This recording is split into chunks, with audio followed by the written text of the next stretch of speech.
everybody. I'm here with Mo Wells. Y'all know me, class. I'm pretty excited about this interview right here. I came all the way to Bradenton, Florida, to meet up with Mo Wells. Mo, tell us a little bit about yourself and what you do. For sure. So here at IMG, I'm the head of speed development as well as the lead NFL combine, NFL offseason, and professional sports performance coach.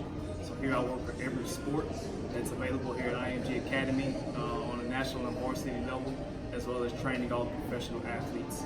I come to you from Louisiana State University where I ran track, and previously from Michael Johnson Performance, Exo Sports, as well as Traction Sports Performance in Baton Rouge, Louisiana. So I've had a kind of tour around at the top performance companies in the world, which has landed me here in Florida. Well, y'all just heard, that hefty resume. Not only is it impressive, but the person that he is impressive as well. He's overcome multiple situations in his life after following him on IG and trying to get an understanding of the lens that he gives us and allows his followers to see. It's pretty amazing. Can you talk to us about the battles you had to face and overcome? For sure. So coming up, come from a single parent home, of course, Shreveport, Louisiana, not from the best situation, but coming up, striving through that, trying to be the best athlete and person that I could be. I ended up going to college for track and field, being blessed enough to receive a scholarship, which landed me at Louisiana State University. And post that, I dealt with a serious back injury, dealt with a knee surgery, and then most recently being my brain tumor that I had in 2016 that I beat. I had a meningeal brain tumor about the size of a tennis ball during my senior season, the week of national championships. And while I was going through my first internship with LSU Strength and Conditioning, so that was something that I had to be resilient in and really focus on who I was, get closer to God, and trust my faith in who I was as a human, who I was as a person, and also a reflection on who I was as a human as well, because of the immense support that I received from the community, not just being LSU, but from the national track and field community and the national sports community as well, across the country. So been through a lot, but it's made me who I am today and molded me to be the type of person that I am as well. Just hearing that special testimony and just about who Mo is, I hope it lays on your heart that the people in this field aren't really just there to be there. We're mostly there to impact lives and to inspire others, and just through the things he does on a daily basis, which is making people smile and not only just showing us the science part of what he does, but kind of giving us his life and how he goes about things and how he likes things. Is it shows a pathway for us in the kinesiology field or anything related to coaching in the sense of. So thank you, Mo, for letting us be enlightened by that situation. And in the next segment, we're going to talk about the next 6 chapters of the book. All right, we're going to start with applied mechanics and so on and so forth. All right, Mo, talk to us about applied mechanics and in the sense of sprinting and how you apply that to coaching. I think it's a big difference. So you have what the book can tell you to do, and then you have another sense of language and cueing that you have to talk to the athletes in. So we know everything when it comes to amortization, front side mechanics, power implication, everything that goes into max velocity, acceleration, linear sprinting. We know those terms, but to me, applied mechanics is more so how do we get that message out to those people that maybe aren't as well versed as we are. So I think the biggest way to do that is to break everything down, not into teeny tiny parts, but into parts that people can grasp. So I have certain concepts and certain ways that I teach it to athletes no matter the sport. So whether it's a lateral-based sport or a linear-based sport, there's different ways that I cue and manage the speed development either from a linear standpoint or a lateral standpoint so that other people can comprehend what I'm trying to give them and what I'm trying to get them to understand. So of course we have, everything that we get from the book, everything that we get tested on, but I think the thing that makes you a good coach is how well can you connect with the athlete, not just one athlete, but athletes in a mass, athletes in a single setting, athletes that have different genetic makeups. How can you get them to grasp on what you're saying and to develop to be a better athlete themselves? In chapter 2, You know, it discusses about the anatomy and applied mechanics. And, you know, in this segment, we're not going to more so focus on the book, but we're going to more so talk about certifications and stuff that's like applied to our field. So the biggest thing for me is when it comes to applied mechanics, anatomy, physiology, is knowing what to take and what not to take. So of course we have to have a really good understanding of the body, being anatomy, and the physiology being how it works, and biomechanics, how we apply that to the field. So it's a really big factor when it goes into things like your CSCS exam for the NSCA, because a lot of it is based on anatomy, not just, you know, your upper and lower extremities, but how your intrinsics work. So how your GI tract works, how your heart works, how your pulmonary system works. You have to have a good grasp on that in order to pass those exams.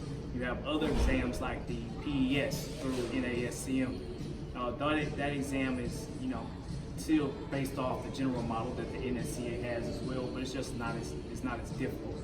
So having a really good grasp on anatomy, but also the systems within and how they work together, will fare you a little bit better than just knowing every single bone, every single muscle, every single part of your neurons and your central nervous system.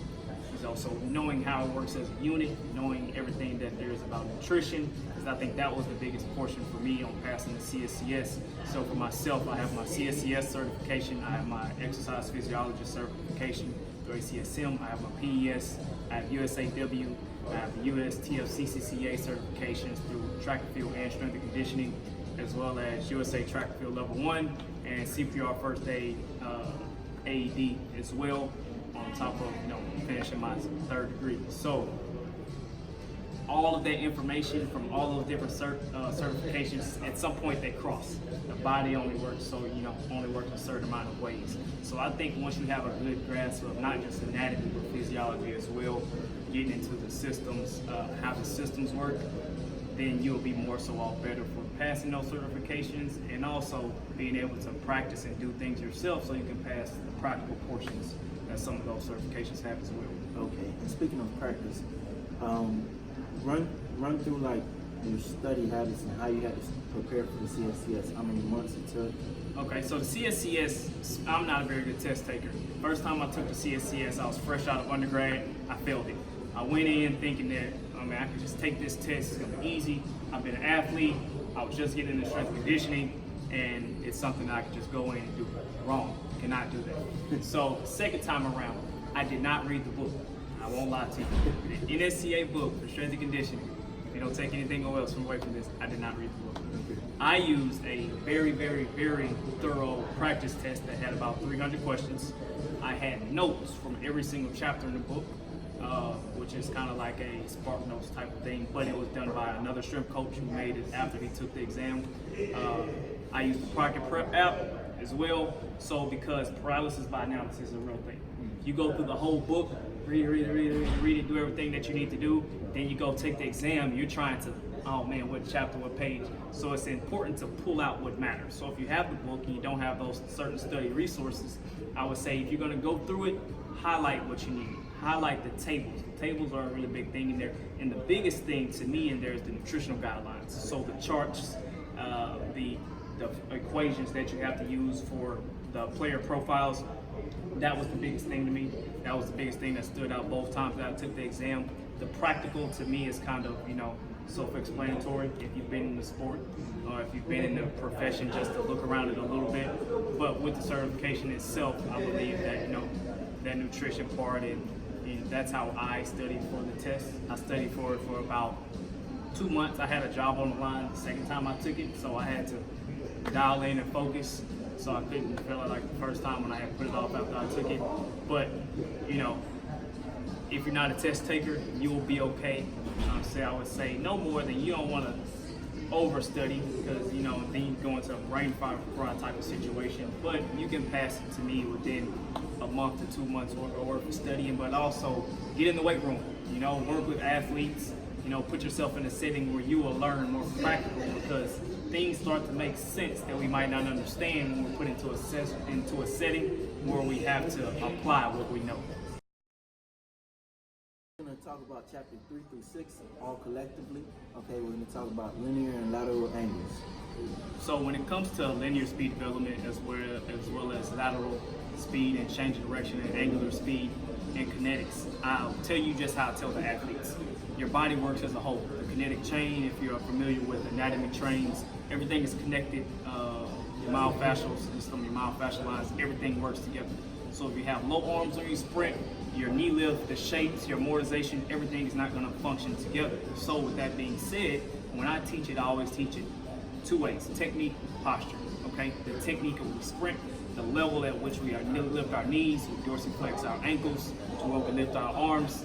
You know, we have to break that up and teach that to the athletes, whether it be wall drills, sprint drills, different type of resisted and unresisted mechanic drills to get them to understand that. But not only understand it, I break it down piece by piece in order to put it together in whole and apply it. So that applied mechanics that we get into in sport. So with that being said, in a normal session, I try to make one thing lead to the next. So if we're doing one thing in a dynamic stretch, if we're doing one thing in a dynamic sprint drill, if we're doing the next thing in a wall drill, if we're doing the next thing in a short burst acceleration before we get into max velocity, I want it to all lead up to the next. I want a reference point, I want a landmark.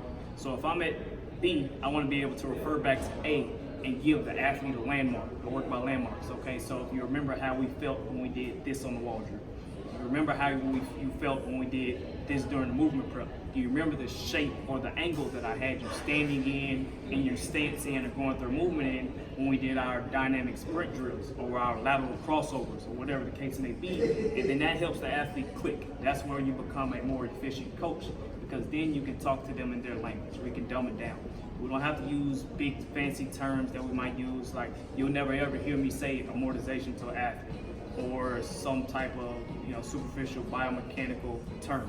I always break it down to a body part that they can understand and also relate it back to a prior movement that we went through so that they can apply it to what we're doing. That's the biggest part to me when it comes to teaching the mechanics, the posture, and the speed development, whether it be going side to side for change of direction or running straight ahead from acceleration to transitional speed to max velocity, speed endurance, anaerobic capacity, aerobic capacity, working through our alactic system, our glycolytic system, whatever the case may be. Have to make it relate to the athlete and break it down in points, also so you don't overtrain and burn out their neuromuscular system throughout a year.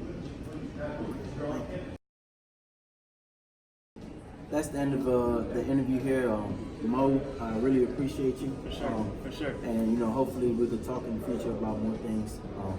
And that's it, class.